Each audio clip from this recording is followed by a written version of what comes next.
Yeah. Okay. They will ask themselves, am I eligible for this? Should I apply for this? Can I get this grant? Do I qualify for this scholarship? Should I apply for this accelerator? These are the kind of questions they ask. So most people that I know start from that place. And trust me, they are winning, right? They are actually winning because it's better than not having any framework at all. It's a good place to start, right? But those who win more will not start with that set of questions. They will not say, oh, let me just apply for every and anything, and then anyone I get, I just get. You really don't know the one that God will answer. If they are Christians, they would say, cast your bread upon the waters, you find about after many days. They say all kinds of things, right? Then they'll go as far as quoting things that are not even in the scriptures, that heaven help those who help themselves. What am I trying to say? I'm trying to say that there is a way we think about things that is not right. It sounds correct, it sounds good, but it's not right. It's not right, it's not critically sound. There is no logic backing that thinking. That's not the kind of person you should be, right?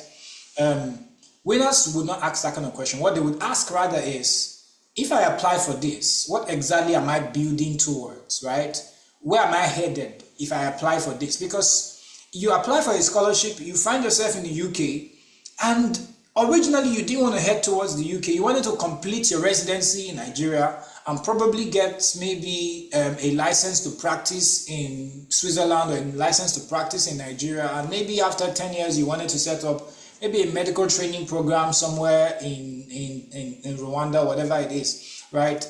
That should be what guides you. So before you ask yourself, and so if you are the kind of person who follows the North Star approach, who has a strategy for your opportunity, you will not be asking, am I eligible for this job? You'll be asking, is this job eligible for where I'm going? Before you then ask, right?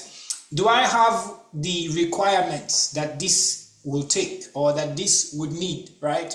And so you see, not that the questions on the right are wrong, right? But it's not supposed to precede your purpose.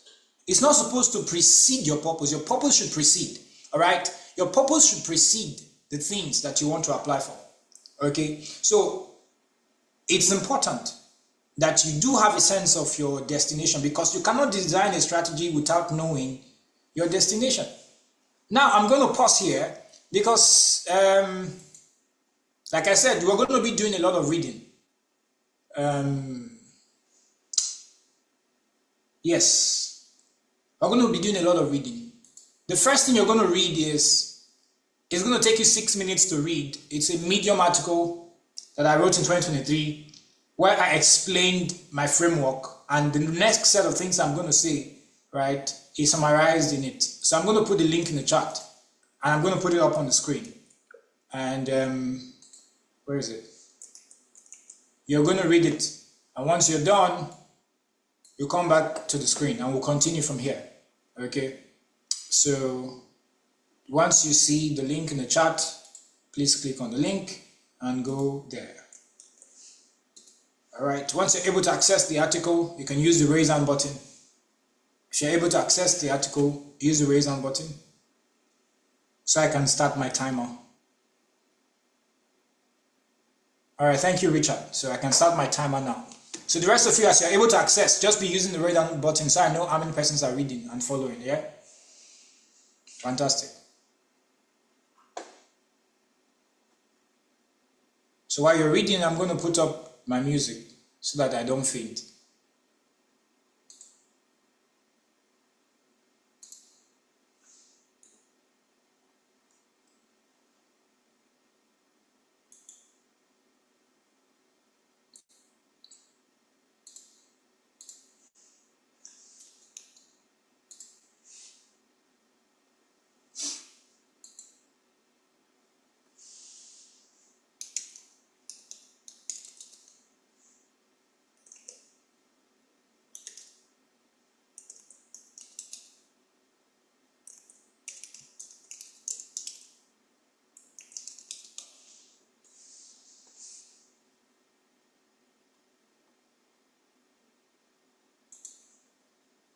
How long it takes a beginner like my dad to go from beer belly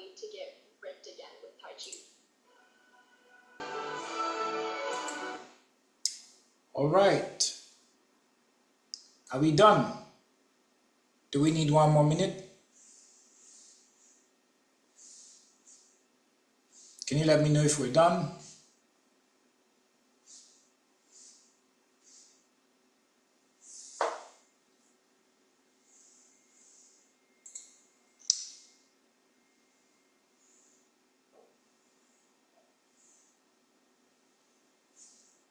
The rest of the hands that are raised, are you done? Okay, one more minute.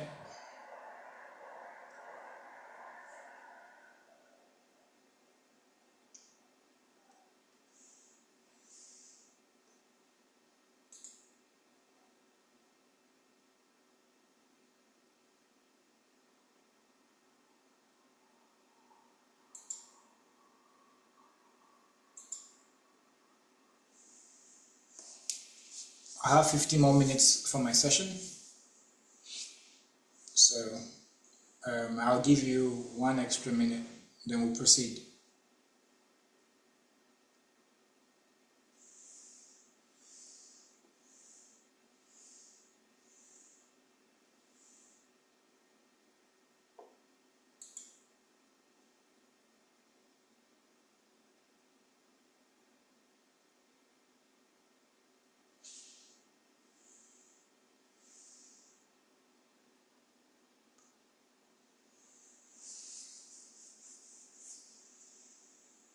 No, we're not done, Philip. I'm asking if they are done reading what I've asked them to read. They are supposed to read something.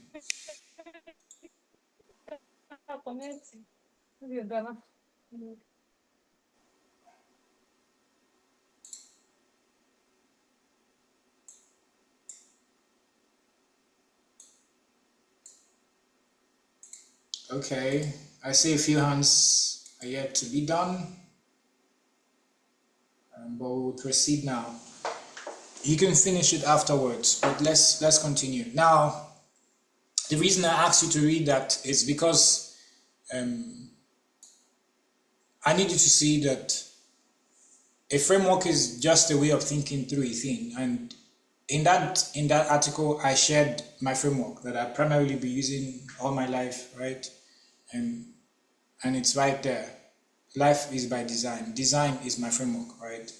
And so each of the alphabets in the word means something. It's an approach. It's a way I approach opportunities. It's a way I approach jobs. It's a way I approach every single thing that I do, right? But that's not the one that you are going to be fixated on. The first objective of our session today is your own opportunity framework. That is, how do you think about opportunities? And so the first thing we'll be looking at is your North Star, right? Which is basically saying your direction or purpose. How are you headed towards the purpose thing, right? So I'm going to switch to a blank Google document, and we're going to think together and work on that document together from now on, or from this point on, right? So let's just go there. So can you see a blank Google document? Everyone? All right. Great. So if you can see the blank Google document, the first thing we want to build out together is the opportunity North Star, right? That's basically something that just gives you, where are you headed? A North Star is how you know where you're going. A North Star is how you define your starting point and also your end point. Where are you beginning and where are you going to end, right? A North Star is how you calibrate your direction so you don't head in everybody's direction, right? That is your center of gravity. That is your center of gravity, right? And because the North Star is basically your center of gravity, what you do with it is quite important. So, why do I need a North Star? It's basic. The only reason I'm going to give you it will guide your decisions, right? It will guide your decisions, and yeah, that's all you need to think about. It will guide your decisions, and it's going to help you make proper and clearer decisions when it comes to opportunities. So I'm going to give an example of a North Star. It's not my own, right? So I'm giving like an example. It's a random example that we're going to generate together. So let's imagine that my North Star, what is my North Star? If my North Star is, let's say I want to strengthen climate resilience for smallholder farmers with maybe AI technology. I'm just giving a random example, right? If this is what I want to do, what does that mean? It means from here on, my jobs will focus on things like maybe agri-tech, yeah? It will also focus on things like, let's say, agricultural development, or whatever that is, yeah? But you will not find me focusing on things like generic leadership programs, etc., right?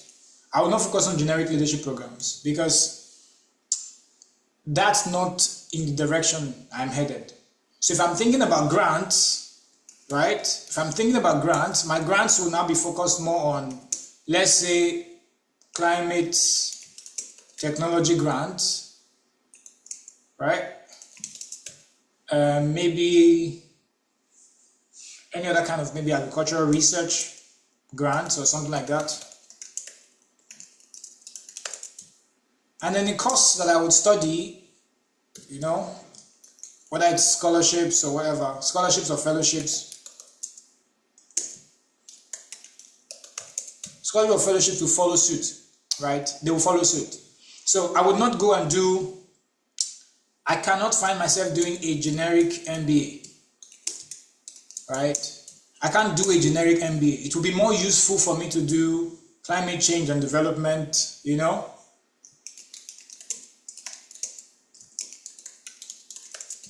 or whatever, based on where I'm headed. So if I'm going to even say maybe I want to build a brand, let's say I finally meet some of you on this call who are amazing brand experts, right? If I'm going to finally build a brand, I'll build a brand maybe, I won't be building a brand around, what's it called? Lifestyle content. A brand will not be around lifestyle content, right? I will not be building a brand around travel content, you know? Or whatever that is, yeah? I'll be building a brand that's completely maybe showcasing climate smart agriculture, right? If I want to attend conferences, I will not be attending Who Wants to Be a Millionaire conference. Who wants to be whatever, a millionaire.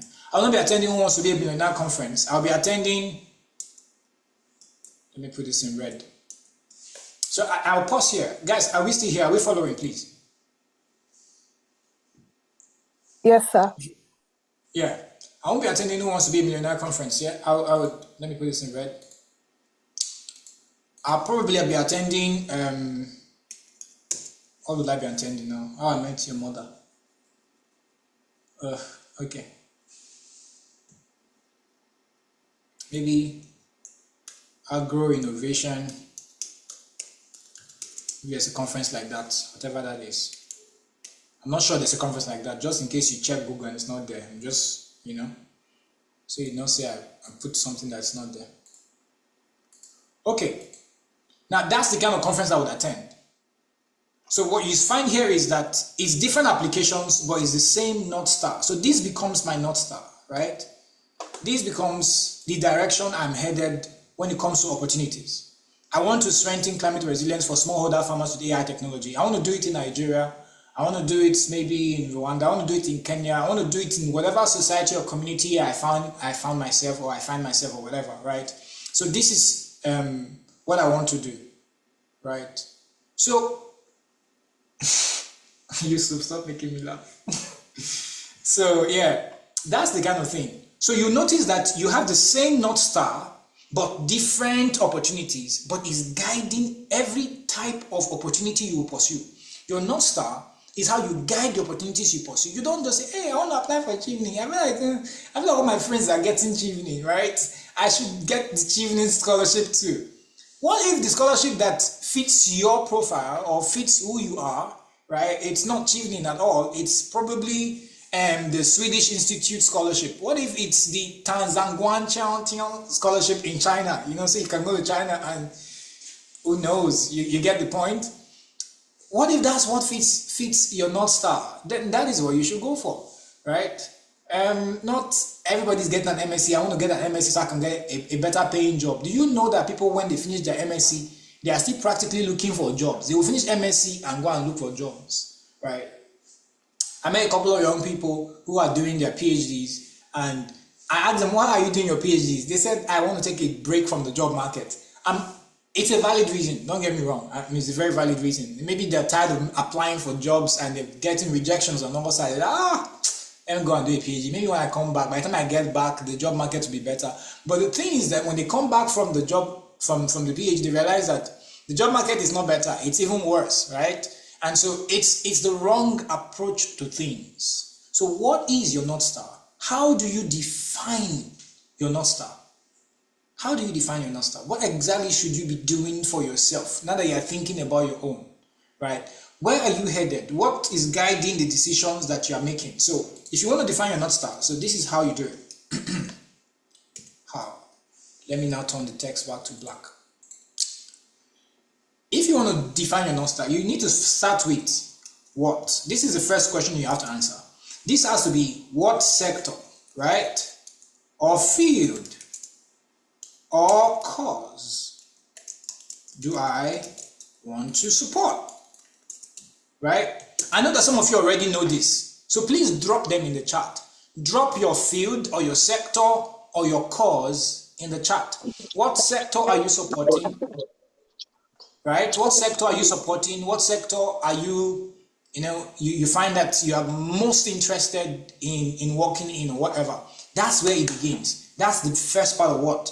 Then the next part is who, right? Who do I want to affect? Okay. Who do I want to impact or affect? Or affect positively, not negatively, or not affect.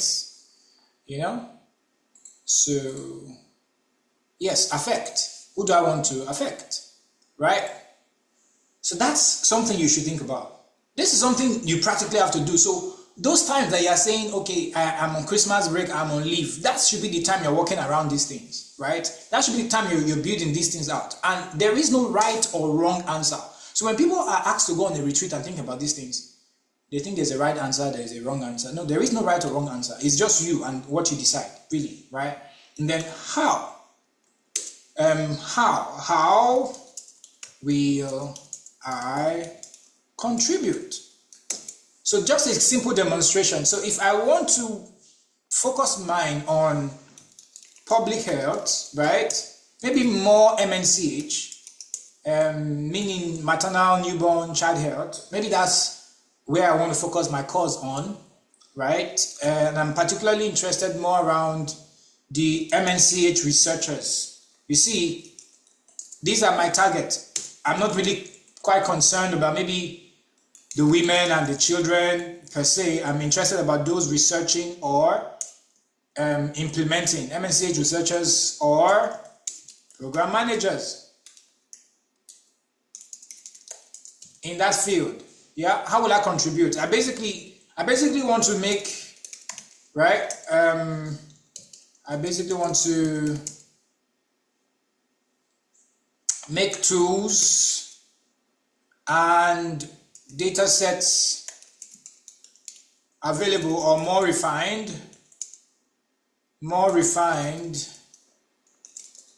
for them to maybe accelerate their research or whatever that is. Maybe that's what I want to do. That's specific, that's very direct. You don't arrive at this kind of clarity in one day. Don't get me wrong. You don't arrive at this kind of clarity in 1 hour. You don't arrive at this kind of clarity in 1 minute. But you arrive at this clarity year by year, working towards it. This is a better way to start your year, right? Than a New Year resolution. What is your North Star? If you're a Christian, if you're a Muslim, whatever ethnicity you belong to or religion you favor, whatever it is, everybody is contributing something to the cause of life on the face of the earth, guided by a single direction that they have chosen. So what will you choose? It's completely open. It's completely open. So that's what we do with that. So by the time you do this in 90 seconds, right? In 90 seconds. So in 90 seconds, please give me a North Star sentence. I already gave you one as an example, right? In 90 seconds. Okay, I think 90 is too much. 60 seconds. So in 60 seconds, right? Give me a North Star sentence. Your North Star sentence in the chat. Give me a North Star sentence in the chat. Put in the chat what your North Star sentence is. What exactly is your North Star sentence? Are you in the sector of who's speaking? Are you in the sector of climate action, tech, entrepreneurship? Are you concerned about maybe your community, rural women, youth, farmers, entrepreneurs? Are you thinking about policy, data, storytelling? Do you want to use stories to drive change? Do you want to use data to drive change? Do you want to use grassroots organizing to what exactly do you want to use? Do you want to use technology? What is your unique approach? That's how it works. So what, who, and how. These are the things that guide our decisions when it comes to opportunities. So by the time Charles comes up, you will not start jumping around the street. Do you get? You have something that you can work with, something that you can build on that would make your life easier. All right. Okay.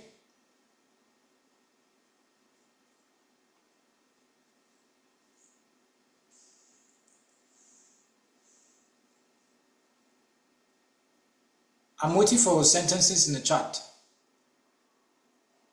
Right.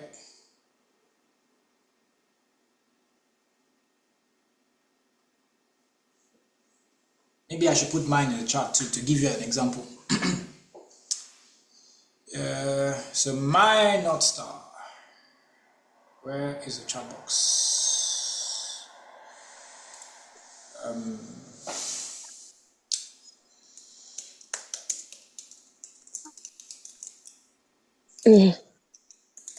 I want to support global health systems strengthening.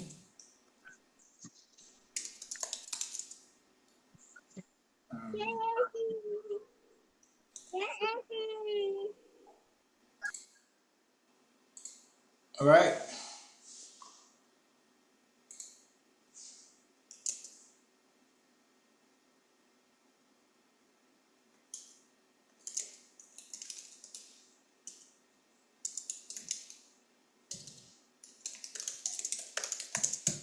Right.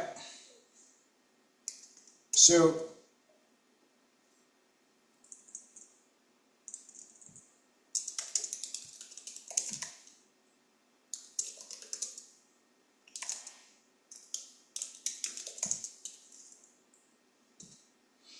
I just dropped mine in the chat, yeah?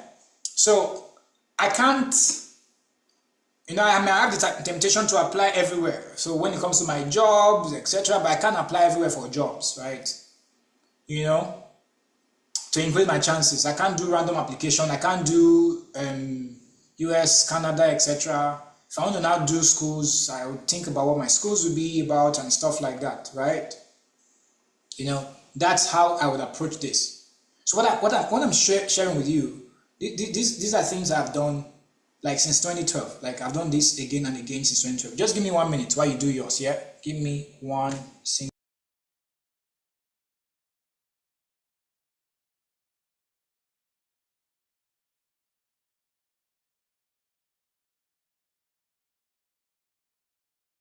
Okay, so let's have the North Stars in the chat.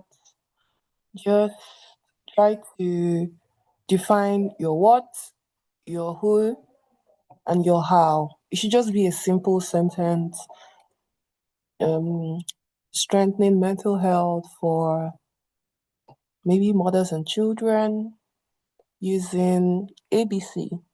Oh, improving education outcomes for children in rural communities in Niger State through XYZ. It could be that simple. It could be that simple. Of course, it can be refined over the years because I know that our focus might change as the years progress. But then, where you are now, what is your North Star? Okay, I can see the chart. Great, great. I love the effort that we're making. All right. Thank you very much, Ifechi, for that intermission. So if you've done that, fantastic. Take that thing, put it in a Google document for yourself, right? It's your personal whatever, it's your own. So the more you refine it, the more specific you get, the better it becomes. The more specific you get, the better it becomes over time, right? The next thing I told you that we're going to be working on in this session is the 4D opportunity model, right? I think if you just proceed. I think maybe I'll continue that tomorrow. Just give me a minute.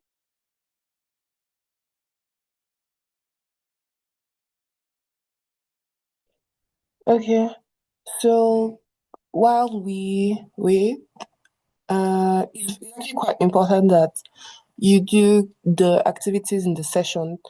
Open a Google document and begin drafting your opportunity strategy. And the first step should be your North Star. Try to make it as simple as possible.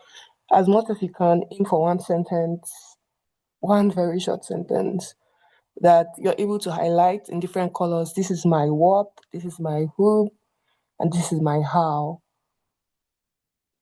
This is my what, this is my who, and this is my how. Great. I can see a lot of us making efforts in the chat. Thank you. Thank you, everyone. Thank you. Okay, so we can also begin to ask our questions. I know that at this point we might have had questions pop up in your mind. You're asking, oh, what does this mean? What if I want to do many things? What if I'm a jack of all trades? And over the years, I've discovered that I can be a master of all. How do I have to develop an opportunity, a North Star for each of them? So let's have your questions in the chat. Let's have your questions because this session will come to an end very soon. So it would be great if you have the questions and our speaker will just address the questions once he rejoins. Let's have your questions. Thank you, Frances. Thank you, Felicia. I can see. Thank you. The effort is amazing. Do you have questions? It would be great to have it in the chat. Your questions, please.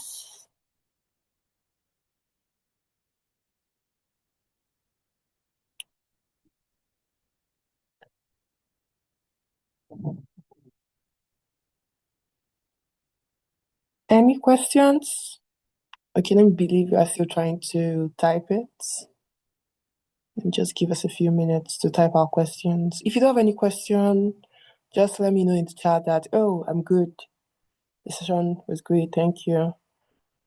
So that I know that we don't have questions and we're not just silent, right?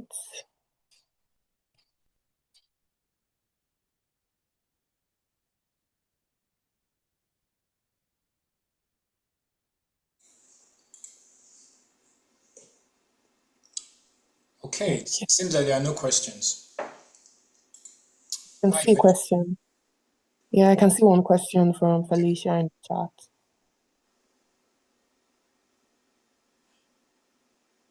Okay, I'll respond to that question shortly. I think that's the next thing. So that's, you are supposed to have a filter framework. Yusuf, I see that your hand is raised.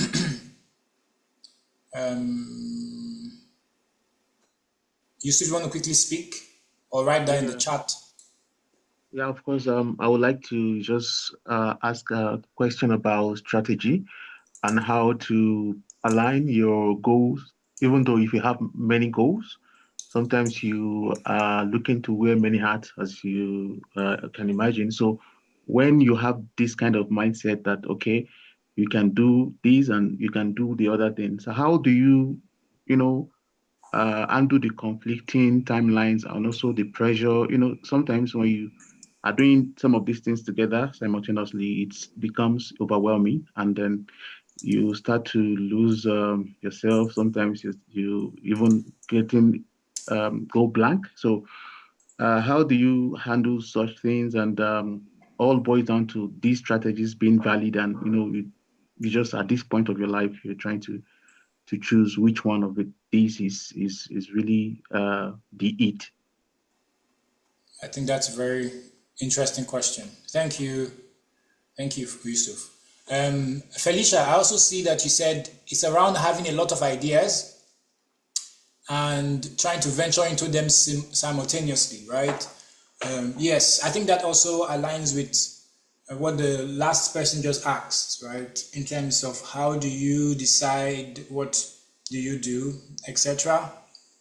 Imade is asking, how do you stay on top of constant emerging data tools?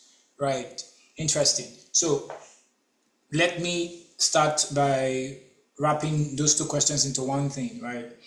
If you see the last number 3 that I wrote here is the later, the now, and the never filter, right?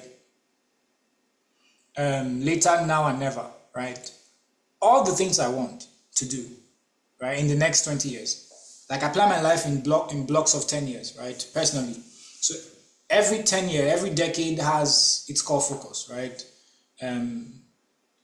That's just generic information.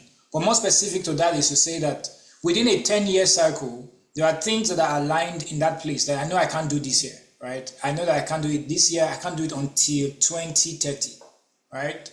And so those ones fall into my category of later. Over time, I've been building an exhaustive list of things I want to do, right? Over time, I realized that most of those things I might not be able to do, even in the course of my lifetime. So those things fall into the category of never, the things I will never do. And over time, there are things that must happen now, right? So that's how I filter what I'm going to do now, what I'm going to do later. And so I don't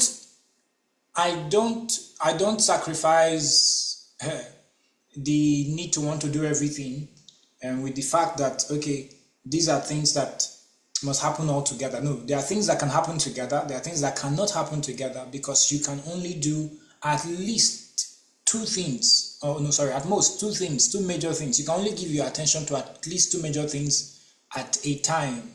And even at that, you will still struggle. You will struggle so much because task shifting doesn't happen as easily as you think, right? But what puts this in perspective is the 4D opportunity fit model, right? When I'm certain about my North Star, the direction in which I'm heading, then I now come to the 4D opportunity fit model, which I will just basically touch on, and then I'll pass on to Ifechi so that she can introduce the next speaker. We'll come back to questions and answers at the end, right? So when I see a job, right, or a grant, or a scholarship, or whatever it is, yeah, I ask a single question. Does it align with my direction, right? I also ask, will I grow? Okay, will this contribute to my development, right? In terms of my personal strategy, is this strategic for me, right? What will this lead to? So if I do this, what comes next? So basically, my strategy means if I do this, what comes next? So not just, oh, I'm going to take the scholarship. I'm going to choose the MasterCard scholarship. No, okay, what comes next after the MasterCard scholarship? If I do the MasterCard scholarship, what comes next? So I just want to leave Nigeria. No, never, right? If I do this, what comes next? That's the big question for me, right? Now, and then the last part I'm asking is, can I do this? Can I do this well, right? Right now. So this is my resource question. So this is my resource question. Yeah. And these are the questions I ask for every opportunity. So before I do any application, it must go through these things. So I don't even think about the requirements first. This is what I think about. And so I can compile the list of all the applications. You can find them on the Global Wins Opportunity Depot, right? And we can send them to you in the chat. We can send them to you on WhatsApp. We can send them to you via email. But we know that everything is not for everyone, but there is something for everyone, right? So we have to filter these things on a personal note, right?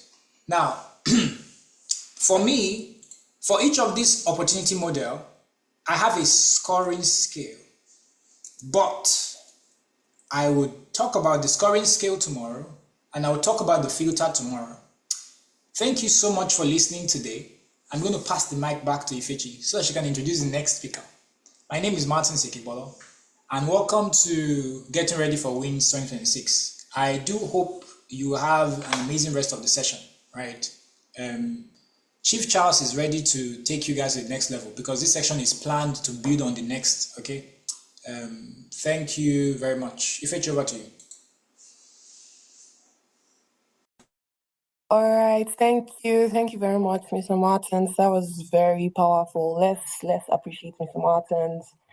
You can clap. You can use the emojis. Yes, I can see the appreciations. Thank you. And it's actually quite important that as you're on this session, you're taking notes, right? You should be taking notes. You should be taking notes. It's very important. So we're going to be moving to the next session for today. And as I previously mentioned, we're going to be discussing how to position yourself, right? You know your North Star. We want to assume that, oh, you've got an idea of the North Star.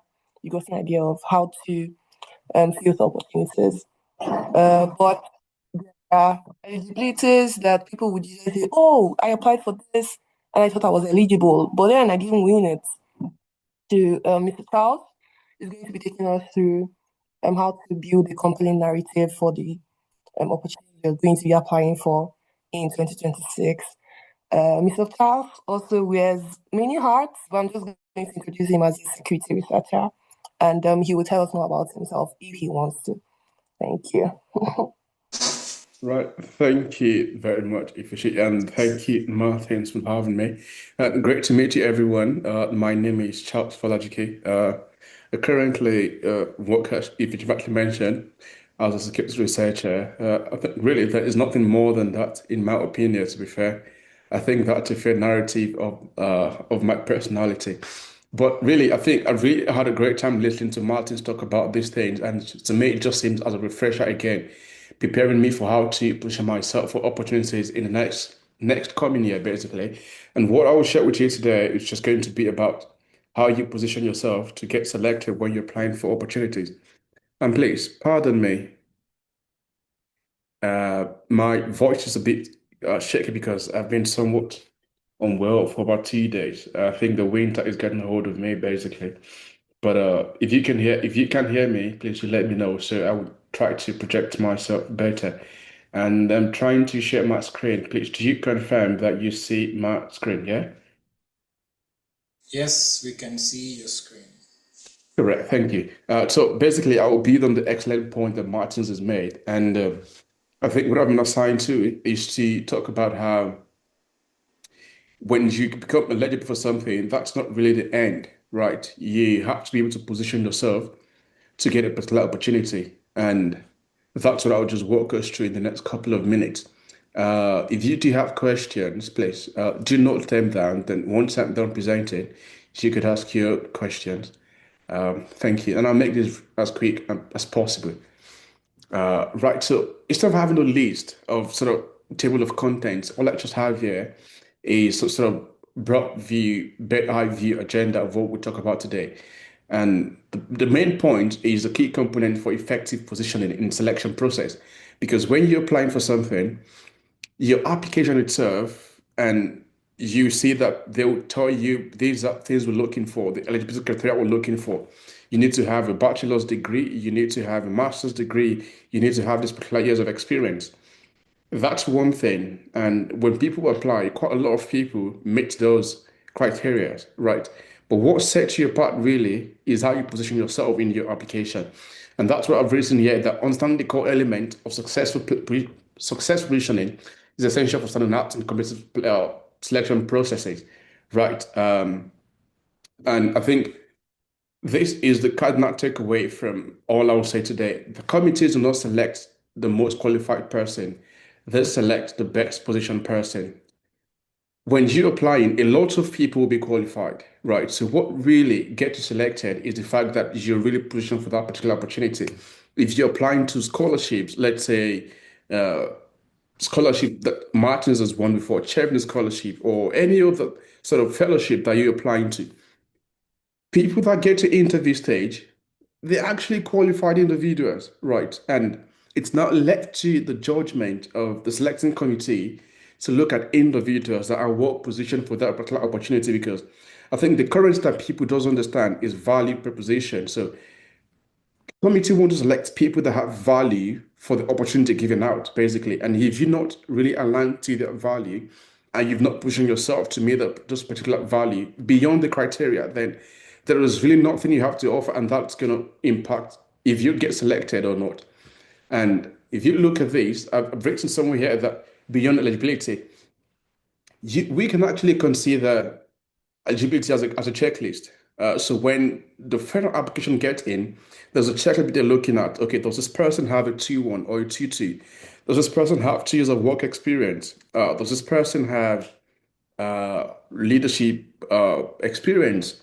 What are the basic checklist? That's what eligibility does for you. Just checklist. Okay, yeah, that's accurate.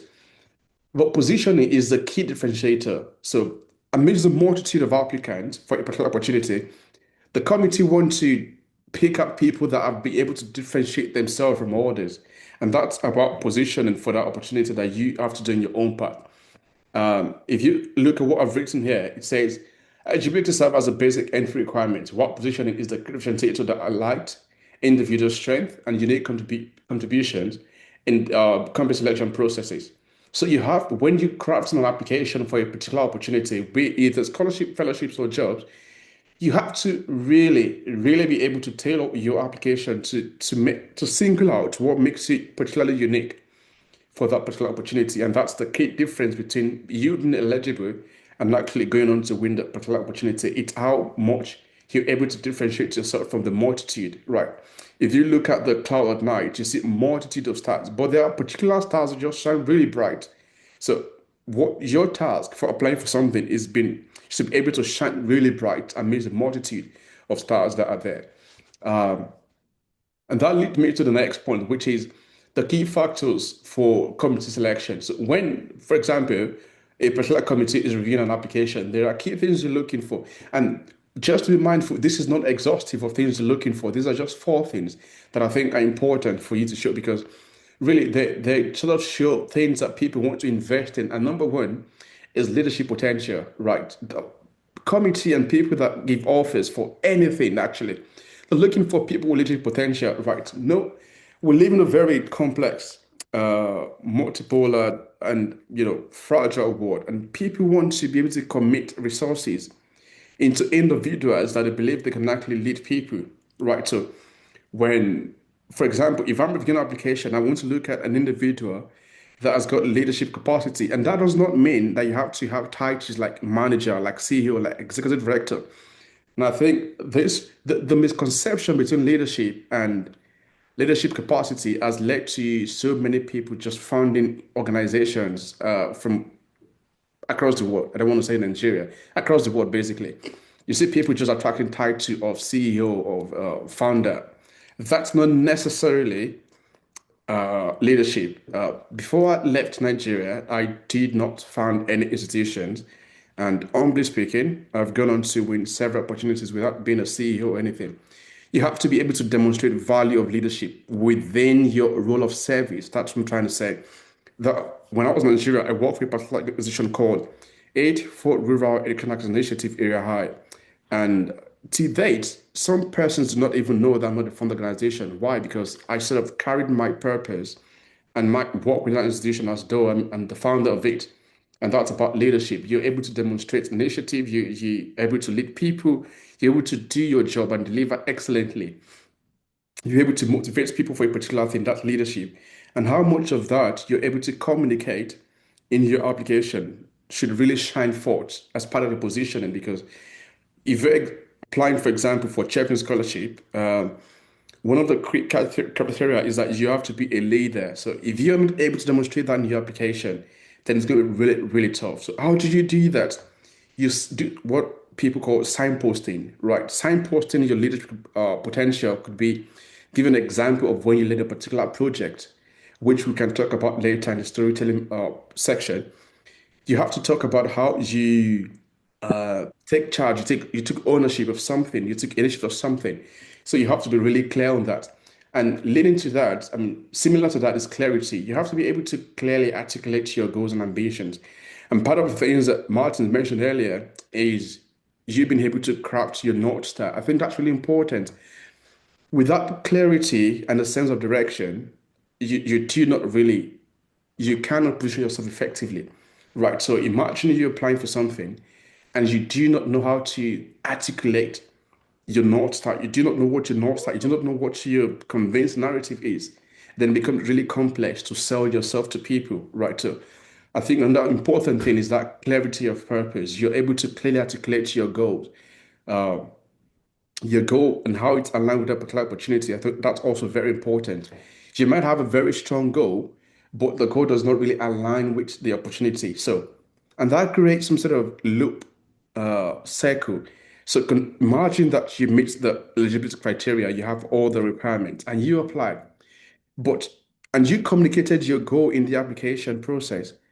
But if your goal does not align with that particular opportunity, then it's just as simple as saying that, okay, this person does not really understand uh, what we're looking for, and he or she or they do not even match what we want. So you have to, number one, understand the leadership potential, able to communicate that. Number two, have a clarity of purpose and a clear sense of direction. I think that's what's important.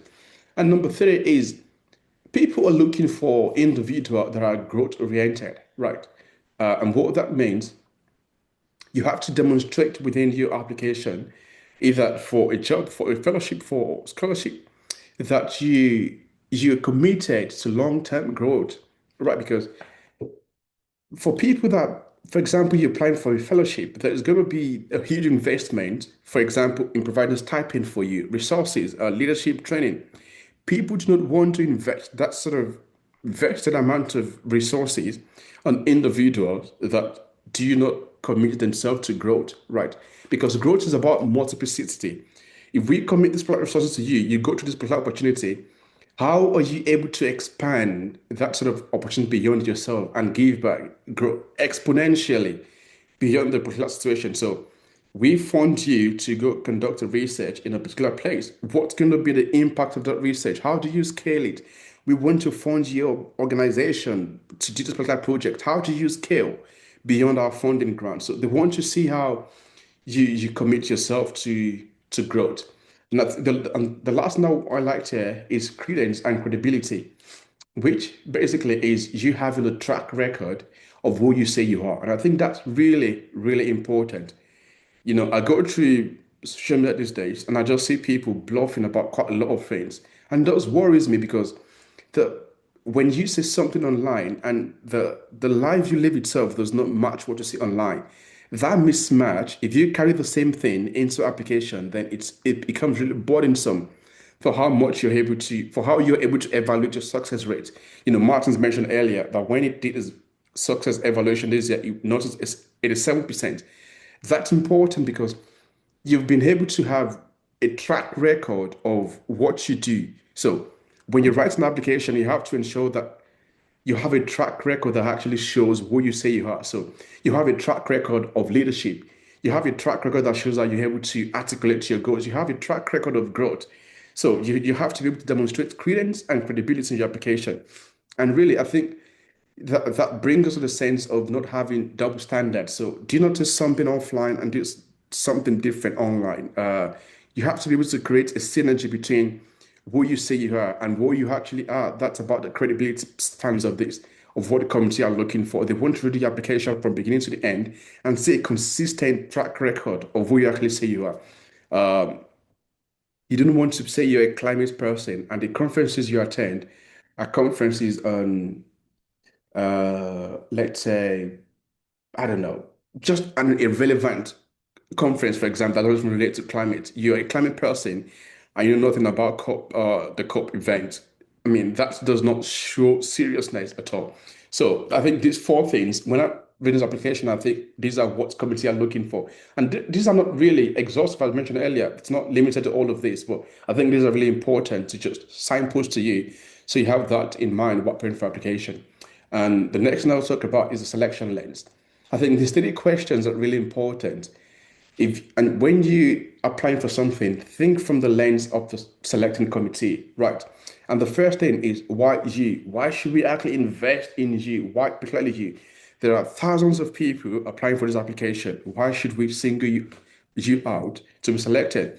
So what you need to do there is to emphasize your unique strength and experiences that need to come really, really clear in your application. Why you? Why should we invest in you? What makes you my leader would call this investment worthiness.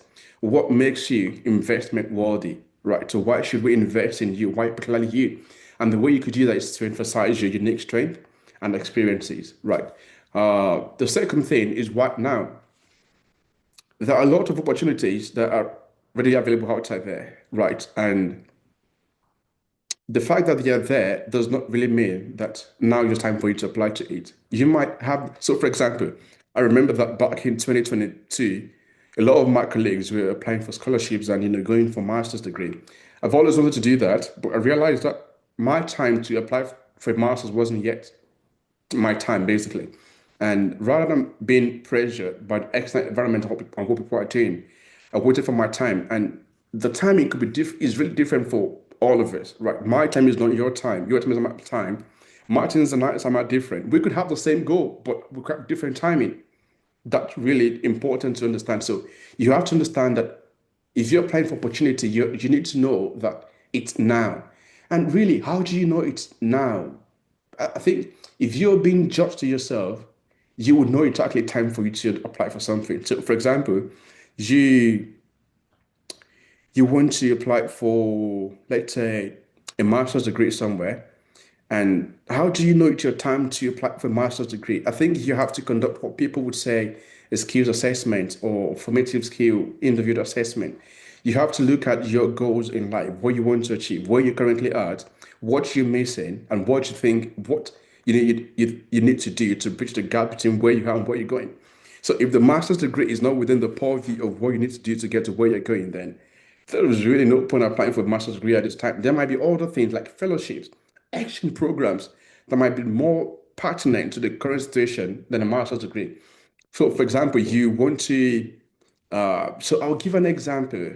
When I completed my master's, I got a PhD offer, and I knew I was ready for a PhD, but also I thought going for this PhD is a good thing for me. But what if I could do something else? I was trying to understand my preparedness for that PhD opportunity, and I was like, okay, I think the PhD is still going to wait for me. It's not going anywhere. So I could actually go do something else, build more capacity and a track record of this particular thing. Then we apply for a PhD because at the end of the day, it's not about the title, really. It's about having the clear sense of direction again, going back to that clarity. So I sort of stepped down on the PhD and went for something else. That's about understanding timing and why now. So when you're applying for something, the committee wants to know that are you ready for this? They want you to highlight your readiness for that particular opportunity. So I remember that while I was doing my one of the interview for the scholarship I won back in 2023 or so, the interviewer asked me, "So Charles, why do you think right now is the right time for you?" And I was able to effectively communicate to her. I think that was appropriate because I mentioned that over the last 5 years, I've committed myself to this particular thing. And I realized that during this course of work, I lack this particular understanding and knowledge and skill set. And I think going for a master's degree at this particular time would help me to do this and do that. And I tied back that into the concept of growth, that having to have this opportunity, then I was able to scale the impact of my work and this and do that. So I understood the sense of timing and why that particular time was appropriate for me to go to have that particular opportunity. So I think you must be able to answer the question of why now in your application. Then the last thing is why these? Why this particular opportunity? Why MasterCard? Why Chevening? Why World Bank? Why this fellowship? Why this job? You just got into your last job 2 months ago. Why are you applying for a different one? Why this? So you need to be able to connect your goals to the opportunity at hand. And to a point I'll mention later is, and I think Martin's raised this point also, you don't have to apply for everything. I think that there is no better advice than that, really. The fact that people are applying for so many things does not mean you have to apply for everything. And to be frank with you, as someone who, humbly speaking, someone was applied for quite a lot of grants and blessed to have won them, fellowships and scholarships, blessed to have won them. Writing application, competitive one, is really, really exhausting. So if you're applying for everything and anything, you might not be able to commit. It's not even your man. You cannot commit the same level of seriousness into everything. So you're limiting your chance of success by applying for everything and anything. So you have to be sure that when you write an application, you're able to demonstrate why this. You're able to connect your good type of opportunity and you say, okay, this actually fits my profile. This fits my goal. So you have to be able to communicate that within your application. If, well, for example, you see an AI fellowship and you want to apply for it, but you're a climate person. If I'm reading the application, no matter how much smart I think you are, the fact that the goal of the application itself and your career profile doesn't fit, I do not care how smart you are or your profile. I cannot award you that because there is no alignment between what I'm looking for the opportunity and your profile that you presented to me. So I think your application needs to signpost out why that particular opportunity really matters. So I think these three things come out strongly from the lens of the selecting committee. They want to know why you and why now, but also why this particular opportunity. Uh, then the next thing I'll talk about here is spotlighting how to select experiences that matters. Martins is a quant person that does evaluation a lot, and it's kind of people would say that measure what matters. When you're doing impact evaluation, you want to measure what matters. And I'm saying here that when you write an application, you should measure what matters, but say what counts the most, really. The extent to which you're able to signpost or single out your experiences really matter for application processes.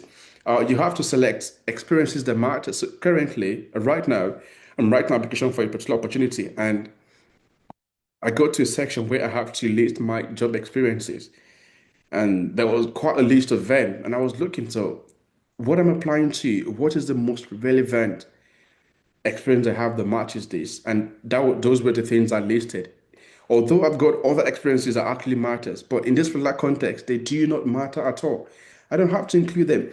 The length of your experience, well, in some context it matters, but what really matters at the end of the day is how relevant those experiences are to the task at hand, really. So I think you have to be able to spotlight experiences that matter. So measure what matters, but say what counts the most. That's really important. And you have to be able to frame each experience through its impact and evidence, highlighting the significant changes you created towards making a compelling case for your candidacy. So that's really important that you're able to spotlight your experiences and show what really matters. If you have chances in the same application process, you can actually talk about other experiences, but ensure that you're able to communicate in time. And another thing is the fact that when people are reviewing applications, they do not have all the time in this world. They've got about thousands of them to review. And so you want to be as snap as possible to ensure that when they look at your application package, what comes to them are those really things that are really important. So you're applying for the position of a manager, for example, you want to signpost or single out experiences that match those, either as a volunteer lead. As a volunteer lead, it actually matters because you lead people. As a particular, you managed a project in your high school. That's relevant. But for example, if you did something like a painting curator, that's a good experience, but might not really offer much as signposting where you let people. I'm not saying the experiences are bad. No, I'm saying that you have to be able to single out and signpost the ones that are most appropriate and fit what you're applying for. So again, measure what counts, but say what counts the most. That's really important. And here comes the storytelling part. And I think, there's a lot of variety of this, the star approach, really common thing to look into. When you write an application, I think you have to be able to craft coherent narratives, right? And there is really nothing that sells much as, using the well-established impact storytelling, the STAR approach sort of thing.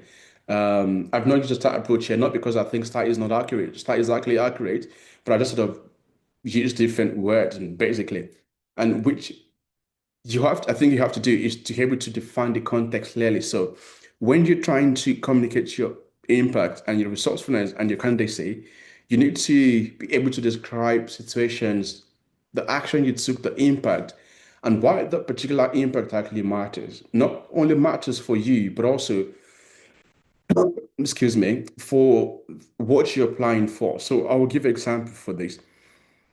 The popular Chevron scholarship would ask you that what's your leadership potential, right? And when you're talking about that, you need to give an example of a particular scenario where you actually demonstrate leadership to be able to communicate your potential for leadership, apparently.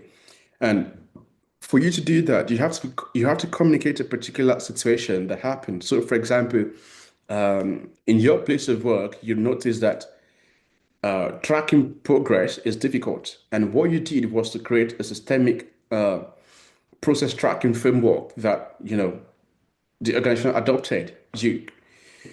Number one is you're creating the context that okay, we lack this particular tracking framework, and because of that, we're not able to monitor our impact, not able to communicate our impact to our funders. And what action did you take? You have to mention, okay, I went online and did my research, and I actually created an impact tracking framework. And what was the impact of that? You have to communicate that because of me doing this, our organization was able to actually monitor our impact and realize that we've actually been making more impact than we've reported in the last few years because we lack reporting frameworks. And you mention what that particular impact is important. What's the significance of it? By doing that, we're able to show our funder that we have return on investment, basically. So that's a significant outcome from what you did. So being able to create a narrative that communicates coherently your potential is really important, and you could use storytelling narrative to do that in your applications. I think that's really important, and you might as well want to go online to look at the STAR framework and see how you could use that effectively. Then I think another thing which we mentioned earlier is about building credibility in selection process, right? And I mentioned here the number one thing is consistency. If you apply for something and if there's an interview stage and you've been interviewed, I think one thing that's very important during that interview is for you to create a thread between your responses. Let there be consistency.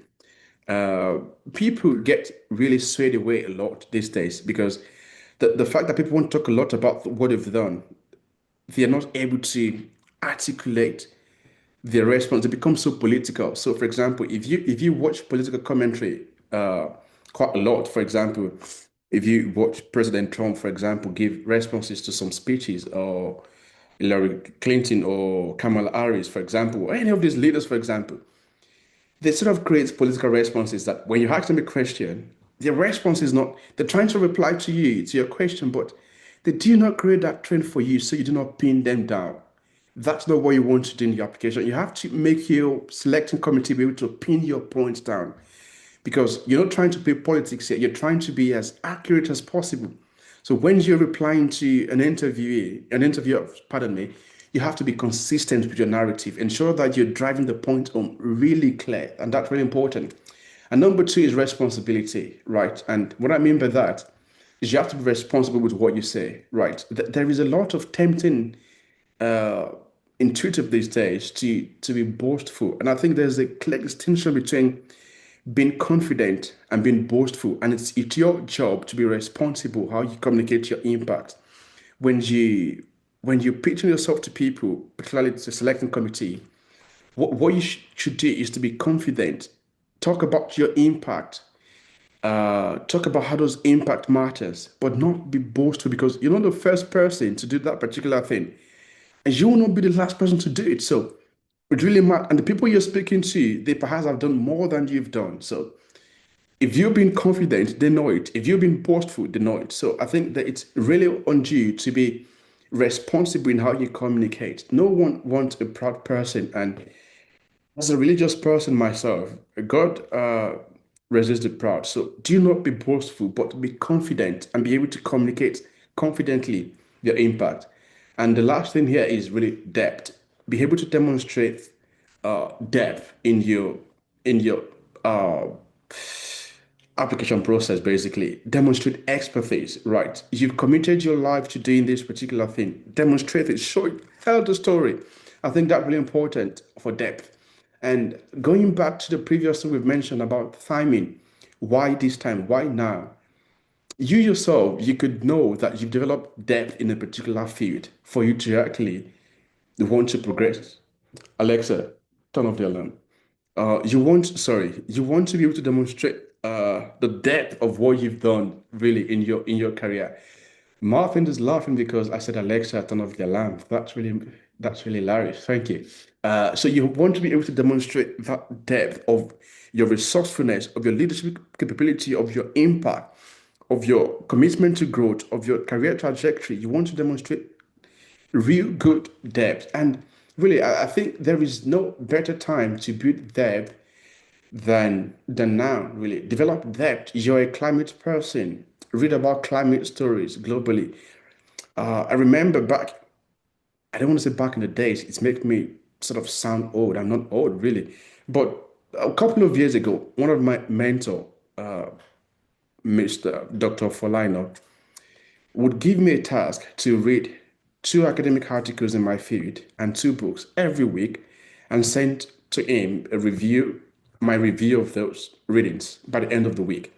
Little did I know how much that contributed to my growth and depth in my field. So every week I would go online to read two academic articles in education, and because my background is in education, and I'll read two books, then send a summary. So over the course of yeah, I realized that I've gathered so much knowledge and depth. So when I'm talking to people about education, I know what I'm talking about. I'm not just, bluffing around. I could reach into the depth of knowledge I've gathered through those experiences and sort of communicate to people. So I think it's really important as you position yourself for opportunities, as you prepare for them, you should actually build depth. There is nothing that really single you out as much as you been able to have something of value there to you. It's really important. A lot of people just bluff around these days, show skills. I'm traveling to this event. Wonderful, you're traveling, but do you actually carry depth to those places?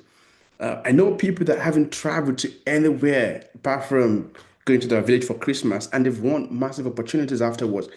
And I know people that have traveled, and really there is no meaningful transformation. So the amount of depth you carry really singles you out in when you apply for something and how much success rate you have. You're able to have to demonstrate you have really good stuff in you. People say, is a man of stuff, she is a woman of stuff. You have to have stuff in you.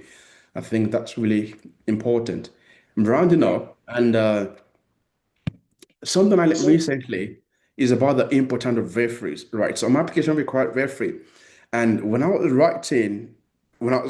developing myself in writing application, I would always want to look at people that have names, big names, that when the selecting committee see this name, I'm be like, yes, this guy, he knows people. But that's not really what matters. Yeah, you know people, but do those people actually knows you? I think that's really important. So when you applying for something and you need to write to list references or you need recommendation, do not look for the big names. If you have the big names, yes, go for it. But do the big names actually know you? Right. It's not the name that matters the most. It's what the name has to say about you that matters. So for example, I'm writing my application right now and I need to submit recommendation and a reference list. And I went through my contact. I have a lot of people that I could list as reference. But at the end of the day, I've got about a list of five professors, seven doctors, whatever. And I went for someone with Mr. to his name because that's the person that knows my work really, really well. And that's what really matters at the end of the day. So if I listed Barack Obama as my referee, he knows me, but does it really know my depth? Does it know the quality I bring to that particular opportunity? How much of my work, of my worth, can he testify to? So I think that really matters. So when you crafting application and you want to signal name for validation, ensure that those names could actually validate you in the right way. know that, be sure that they have the right things to say about you. They're able to communicate your impact, your readiness, your depth. That's really important. And I think I just wanted to signal this up. And I think I'm taking quite a lot of time already. And this is just my final message. And again, I just want to reiterate the importance of clarity. You need to understand your identity and core value. I think that really important. You need to be able to communicate clarity. Number two is strategy, right? Martin's mentioned earlier that you need a strategy for opportunity. I think that's really important. Really important. You have to develop a strategic approach. Sorry, excuse me. You need to be able to develop a strategic approach to opportunities. Not everything is worth applying for. Again, I think that's really important. Not everything is worth applying for. If you're the kind of person that I've been writing the proposal now for almost 4 weeks or more than that, and I'm going back to review and review again, that amount of effort, you cannot really commit to it if you're applying for everything. And for you to apply for great things and win great things, you have to be able to commit to them. That commitment do not come if you're applying to everything and anything. So you need to be able to be, you need to be strategic in what you're applying to. And the last thing is really be patient in preparedness, build capacity, and plant in the right season. I think I can't really overemphasize that. But you have to be patient, and while you're patient, be preparing yourself while you're patient. People would say that preparedness meet opportunity, opportunity to meet preparedness. I'm not sure how people say this, since I'm not really a wise person, but I believe Martins would know. But what I'm trying to get across to you really is that you are patient, but also while you're patient, do not sit idle. Prepare yourself for what you're looking for. Uh, there is a particular person I listen to in Nigeria called Apostle Joshua Selman, and it would say that what you're looking for is looking for you, but perhaps not the version of you that you have right now.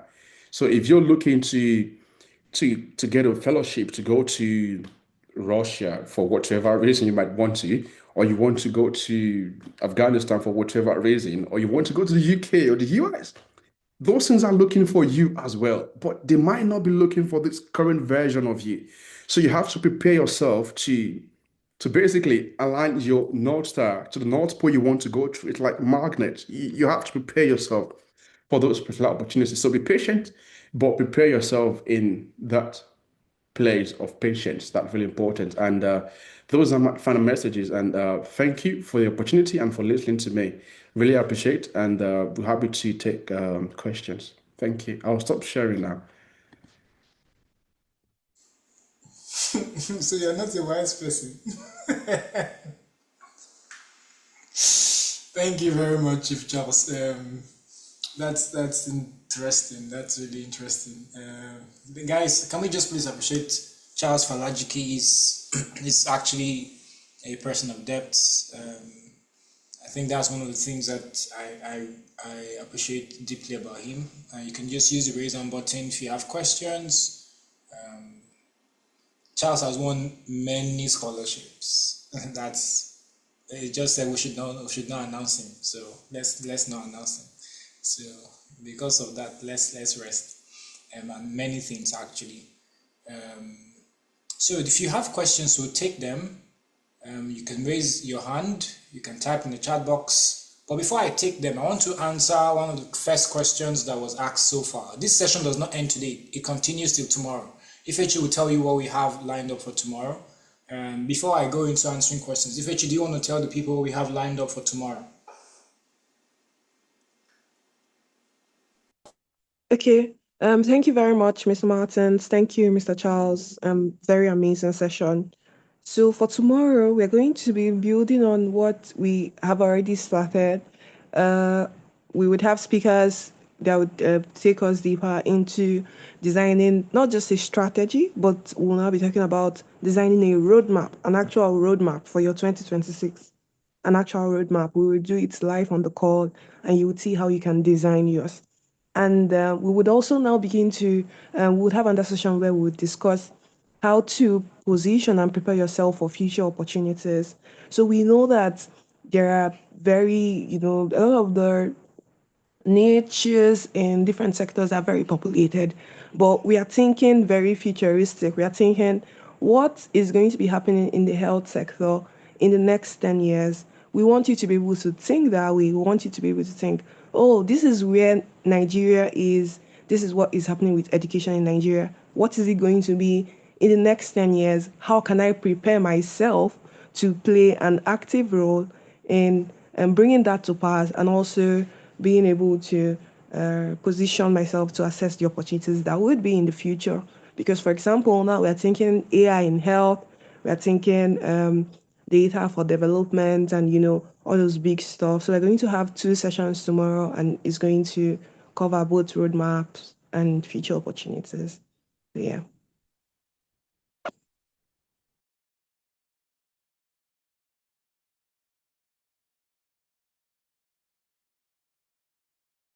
Okay, sorry, I didn't know I was muted. Now we'll take questions. I see there's a hand that's raised. Ezekiel, you want to unmute your mic and speak? Yes, thank you very much. Thank you, Mr. Martins. Thank you, Chief Charles, for a very informative session. So my question is to Chief Charles in the context of leadership potential. He spoke about having a track record of who you say you are, a track record of leadership capabilities. So my question is, does one necessarily need to have occupied a leadership position in an organization or committee, or does the leadership potential just has to do with your ability to maybe lead a team at work, like the example he gave while he was speaking? Right. Thank you, Ezekiel, for the question. I think it's a brilliant one. And I think you're right. There is really this misconception about or misperception about leadership and position and title. And I think a lot of people try to clarify that, which I think is important for us to clarify. Leadership potential does not really mean you have to be, in quotes, have a title of leader within your organization or institution. And I'll give an example again of myself. Really, I'm sorry that I make myself an example. When I was working with Area I was not the CEO or the founder or anything, but I won opportunities that were meant for people that found organizations. I remember that my first trip out of Nigeria was meant for leaders within a particular institution, and I wasn't the CEO of a particular organization, but yet I won the particular opportunity because I was able to communicate how much of impact I have within my team, and I think that's what they want to know. How are you able to galvanize individual ideas and put those things into fruition, basically? So I think the most important thing for leadership potential is that you're able to communicate how you are you able to bring ideas from just ideas to impact, right? And how you're able to orchestrate that process together from one phase to another. For example, leadership potential could be demonstrating how you developed, let's say, again, a framework for accessing impact.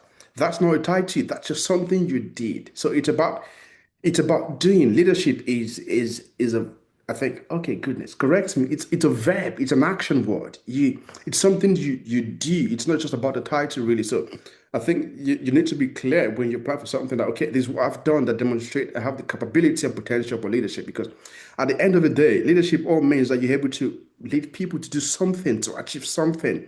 And I think that's really important to signal in your application.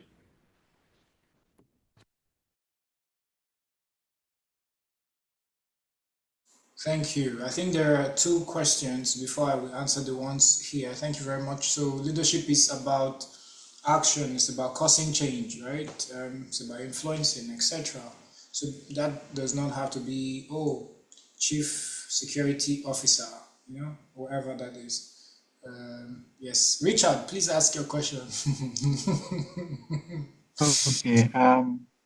Thank you, Mr. Martin. Thank you, Mr. Charles, for the great opportunity and then everything that you taught us today. So, Mr. Charles, you talked about alignment. So I was, my confusion is this. My interest is mostly in the direction of AI in healthcare, but the experiences I've had, especially in leadership side, I mostly did teaching. Like I was leading a group of people, like teaching them and facilitating lessons and the rest. So I just wanted to know, how do I align this experience with the direction that I'm really interested in, so that it wouldn't look like I'm talking about like two different things at the same time. Thank you. Right. Brilliant. I'll give an example before I answer your question. And the process of that, I hope I do answer your question.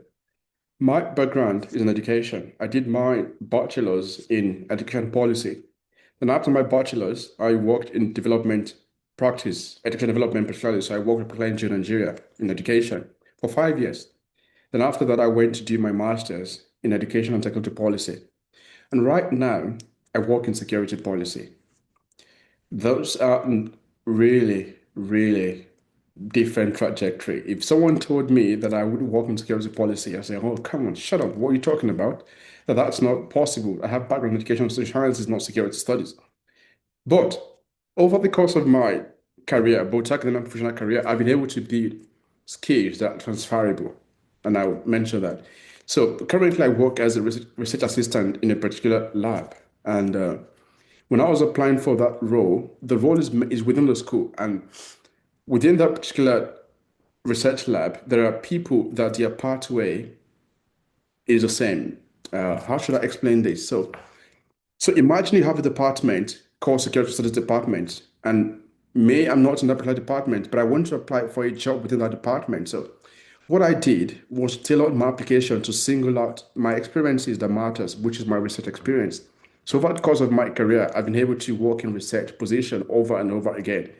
And when I was writing my application, what I singled out were those experiences and my skills I developed from those experiences and how they are valuable to this particular role.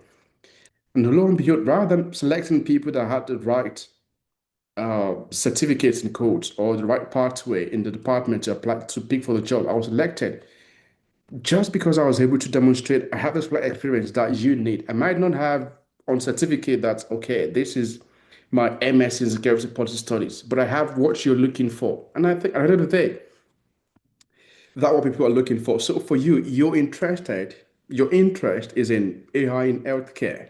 Brilliant. But your current experience is in teaching or education, correct? What you need to do is to be able to communicate how you develop some skills that you could transfer from that particular place you are into where you want to go. I think that's really important. And at the end of the day, if you look at AI in healthcare, for example, I'm not sure which part of that you want to work in, either as in research capacity or in development capacity. For example, you want to develop uh, digital AI tools that could be used for healthcare. If you've got coding skills or you've got computer skills or you've got any skills that I think are relevant to that particular position, I think if you're applying for anything in that space, you have to be able to single out. And that's what comes back to, signposting the experiences that matter or that count the most. You have to be able to communicate how much experience you have right now you could actually transfer into where you want to be. I think that's really important. So I think that would be my response to you. You have to be able to communicate the transferable skills and knowledge you have in the domain you have right now to where you want to go. And that also go back to the point of preparing in patience. Now that you know that this is where you want to go, what are you doing at the present to actually align yourself to that place you want to go eventually? So while you're in this particular place now, prepare yourself, take online courses, build knowledge, build depth in that particular place you want to go to.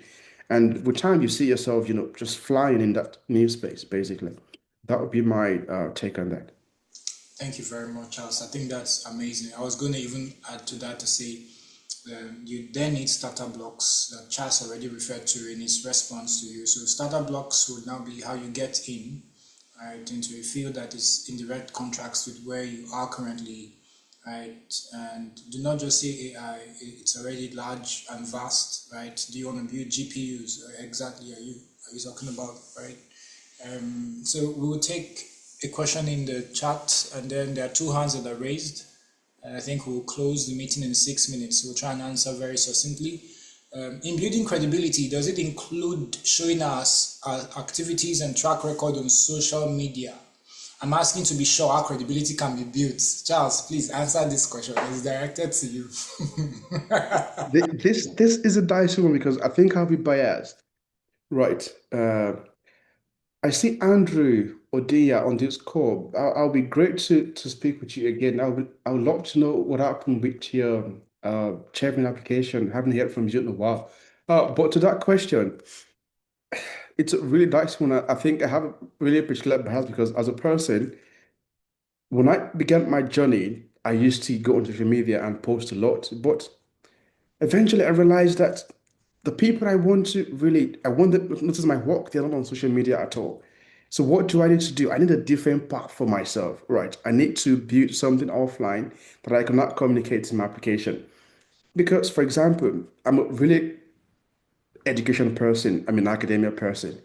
And the professors I want to pitch to, they're not on social media, they're not using TikTok or Instagram. They do not care how much of documentary, photography, or video I have to communicate how I travel from Lagos to Onitsha for a particular thing or how people spot. They do not care. All they care about really is that I have what they're looking for. So I would say if the people you want to communicate to are on social media, please and please go for it. I want to make a clear distinction here that you have to know what works for you. For me, social media did not work for me. The people I want to connect with, they're not on social media. I did not need to bother myself at all. But for you, the people you want to communicate with might be on social media. The skills you have to demonstrate might be social media skills. So build those capacity. Demonstrate how you've done that. Document your journey through those processes. Right.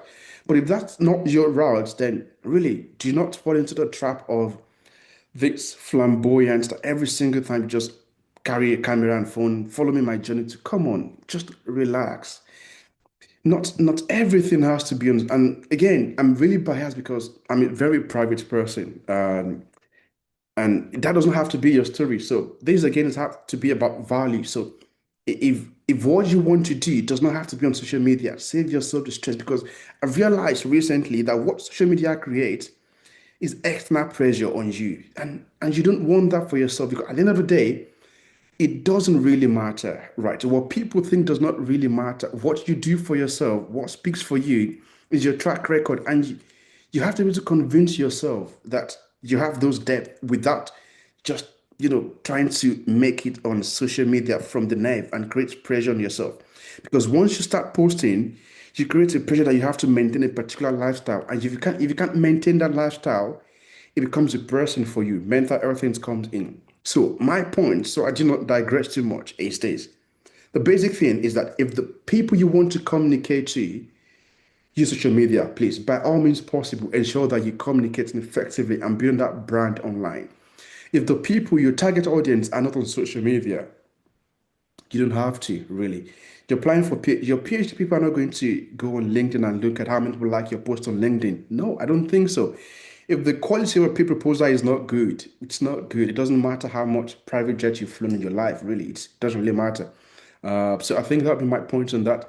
Do what works for you. If social media doesn't influence, so for example, if you're a leader of an NGO, for example, and you're applying for a grant, there is a high chance that people will actually go to social media to look at your work. That's a very high probability. So post on social media, do that. It's important for your work. If you're a person looking for a research role in a lab, for example, Martin used to work in a lab at LSE, perhaps he works there. They're not looking at social media to look at what you've done there. No, they're looking at the portfolio of work you've done, the credibility of it, to actually give you opportunity. So I think that would be my 2 cents on that. Thank you very much for responding to that. I think every profession has its showcase point, right? That's one thing you need to have in mind. Researchers have ResearchGate, they have Google Scholar profiles.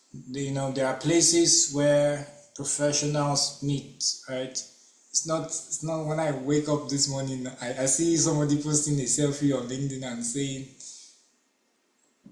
well, let me not say anything. That will rest. Charles gets the point. So we have another question. A hand is raised. Katem Katemwa, please, you can speak. Thank you so much, Martin and Charles. I hope you can all hear me. Yes, we can. Yes, thank you so much. My name is Najmaudin Katemwa from Uganda. And my question is actually, I just need to seek guidance when it comes to that aspect of building leadership and all that. My particular situation is I've been engaged in leadership positions or leadership activities which are dated. I'm talking about things that have happened 10 years ago, 9 years ago. I realize now that I really want to pursue a master's and I want to bring this up together. How can I bind my historical leadership and present it in a way that it is current and it's relevant to the current times that we have as I do prepare my applications. And what the reason why I'm asking this is I've had a hard time write the essays, particularly for the achieving. I just recently missed out one.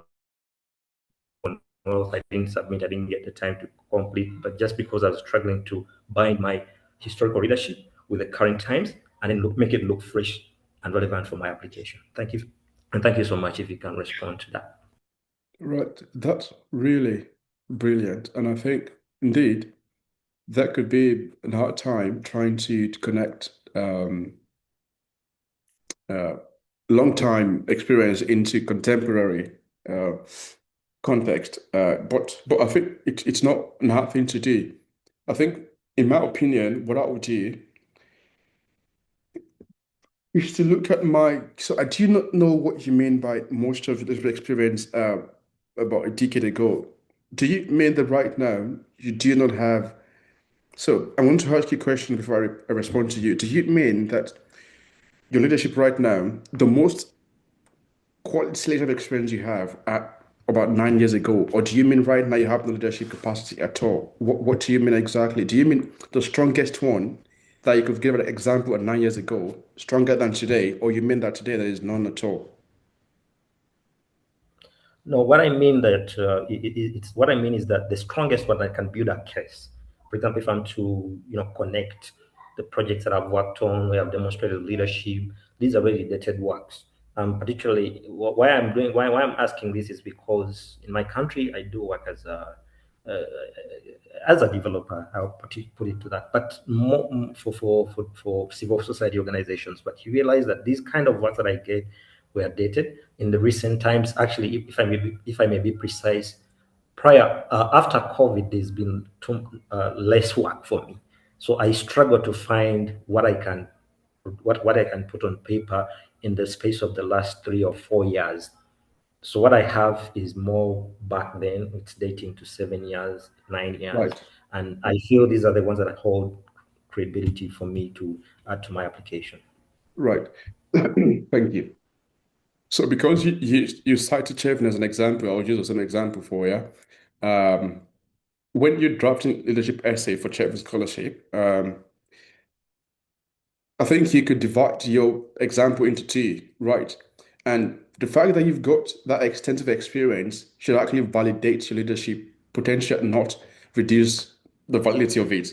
Because you say that you have this particular track record of 9 years ago of a decade and give that example and say, if within the last 5 years, I've also done this and done that and done this. So what you've done is you've established a track record that extends back to 9 years ago. It's not outdated. Do you not think of it as outdated experience? No.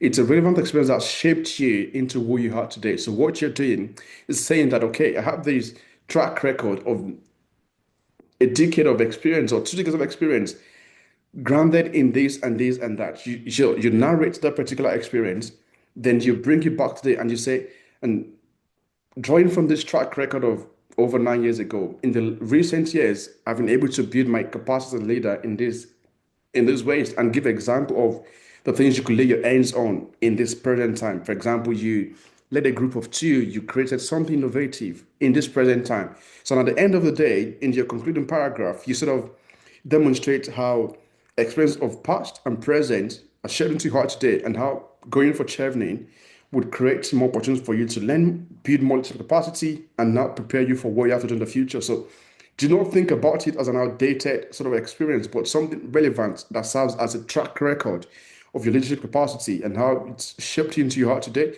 and how you want to go on the traveling journey to build more leadership skills and capability to be able to further improve your work in the future. So I think if you think about it in terms of track record, not as outdated, I think that will create a new dynamic for how you talk about these things in your application. I hope that helps. Yeah, sure. That approach can maybe help. But I'll try that maybe next year as well as I do apply. Okay, so just to also respond, Katemwa. So that's why this is not the end of our session. So by the time we're done tomorrow, I think you will have more clarity. But build on what Mr. Charles has shared with you today. I think that helps, right? So we're going to conclude this session now. Thank you, everyone, for sticking here. So please just type in the chat if you're still here and following. Let's wrap up this session, okay? So what am I concluding with? Somebody asked a very interesting question, which made me think about 2016 and 2017. We were having a conversation then as part of a cohort, and we started talking about those who had multiple potentials or those who had multiple interests. Idiaki, there is noise in your background. Please, can you hear me, everyone? Just confirm you can hear me. Okay, great. So, yes. What if I have multiple passions, right? So there are those people that I've realized would say they have multiple passions, right? And there are those people who say things like multiple potentials, that they can't do just one thing, right? They have to do many things. You know, this is real. It's a real thing. It's a real dilemma. Let's not downplay it or say it's not there. It's there. So today, over time, I've tried to examine this from several angles, and I'm going to give you my position. Like I said, I'm going to give you my position about this, right? When you have too many ideas, it's already a multi-passion challenge, right? You're already having multiple passion chaos, right? When you have multiple ideas, and then you're now having to venture into them simultaneously. So somebody on this call asked this question, and it brought this back to mind. So let's say, for instance, right? Somehow on your list, you want to start a podcast. Right, you want to start a podcast. Also on your list, you want to launch a fashion brand, and also on your same list, just give me one thing. Okay, you want to write a book on excellence, write a book on climate. Yeah, you want to write a book on climate, and also on your list, you want to do you want to build a YouTube channel. And maybe you want to start a coaching program or run a tech startup. Now look at these 6 things, please. Tell me which of these things is a small thing. Tell me which of these things is easy. Yes, someone put in the chat. You want to do a master's? Yeah. You also want to do a master's. Of all of these things, the only one that has a timeline of 1 year is a master's, right? A book on climate change will take years of research to write. A fashion brand will take years of consistency to build. A YouTube channel will take years to build as well, right? A coaching program, I don't know. Yeah, I don't know what that takes. Maybe a podcast will take a microphone and an iPhone. You want to be a polyglot? Yeah, you want to be a polyglot. You want to speak multiple languages. Yeah, you want to be a polyglot. Now, the person will now write at the bottom of that list. The person will now put Philippians chapter 4 verse 13. Praise God. That's the Philippians 4 verse 13. The person will now say, I can do all things through Christ that strengthens me. Then crossover service, bring out your list. Let's pray for your goals for 2026. And you pray. And 2026 comes to an end. And then all of these things, you did nothing. You didn't do one. You didn't do one. You see that it's the Lord that brought you to this session. Now, this person is pulled in 8 different directions. As funny as it sounds, this person is pulled in 8 different directions. And if you're pulled in 8 different directions, how many arms does an octopus have, please? Charles.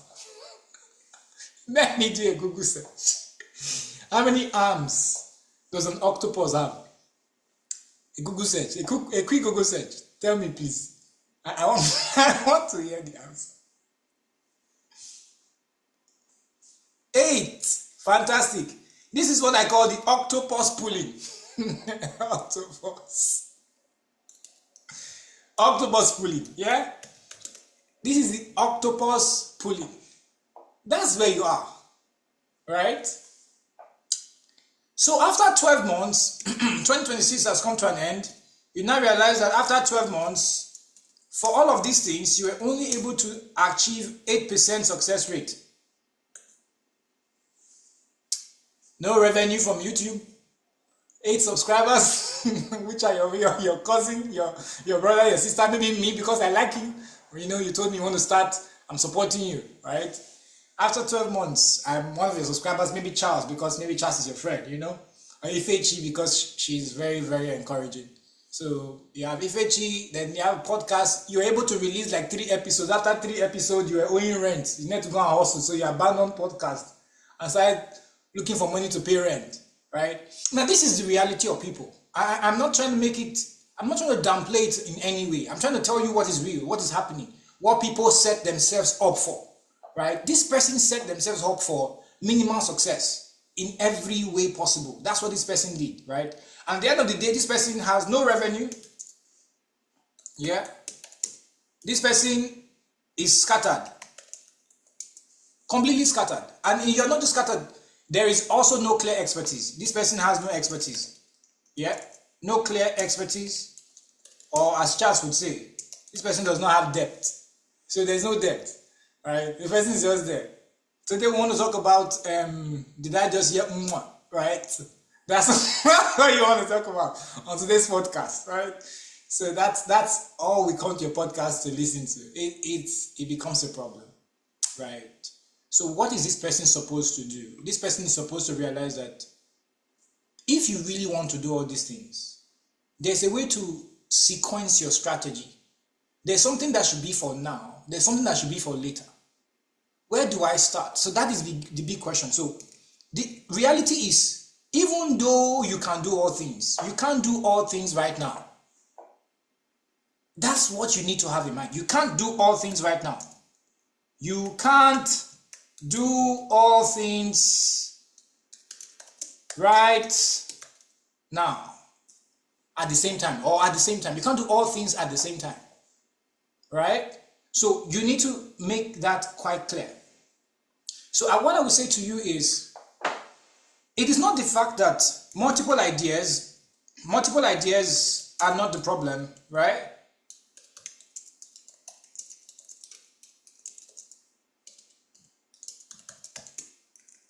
Multiple ideas are not the problem. Pursuing them simultaneously is the problem. So that's the thing. Pursuing them simultaneously is the problem. So you cannot pursue them simultaneously. You have to strategically sequence them. Sequencing, yeah? Basically, now, later, or never. So if this person sits with this simple question, the person can come back here and say, okay, which one can I do now? Maybe a master's, right? Maybe a master's. And that becomes the attention. So if this is now, if master's is for now, then that becomes the attention. So having 8 ideas is valuable, but you will dilute them if you don't pay attention.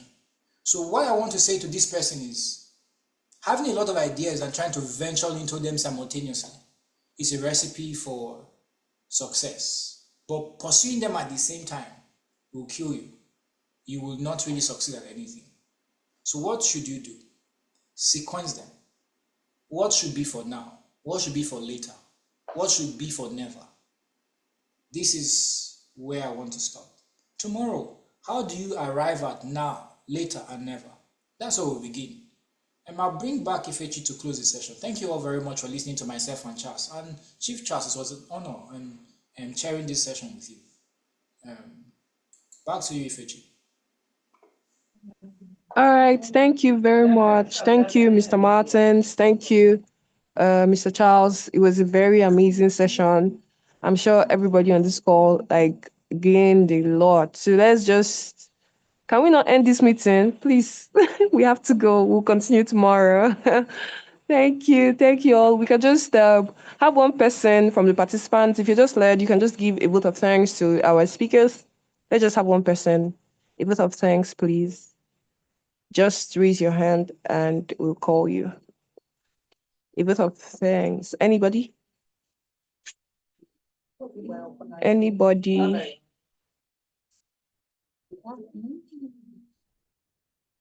I think you have two Okay, bodies. I even have two persons. Okay, let's have Bashira give the vote of thanks. Thank you. Hi, good evening. Thank you so much for finding out time in your busy schedule to take us through this journey. It is really, really, really insightful and very impactful as well. Thank you so much, Mr. Charles. Thank you, Mr. Martins, and thank you, Ifechu, for anchoring this program. Have a good day. Yeah.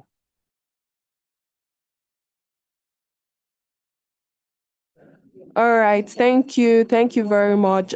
See you all tomorrow. It's going to be a very and even more powerful session tomorrow. So ensure to join in early. And if you have any friend or anybody that you believe this session would be very helpful to, ensure to drag them. Thank you all and have an amazing rest of your day. Could be night, could be afternoon, wherever you are. Just see you all.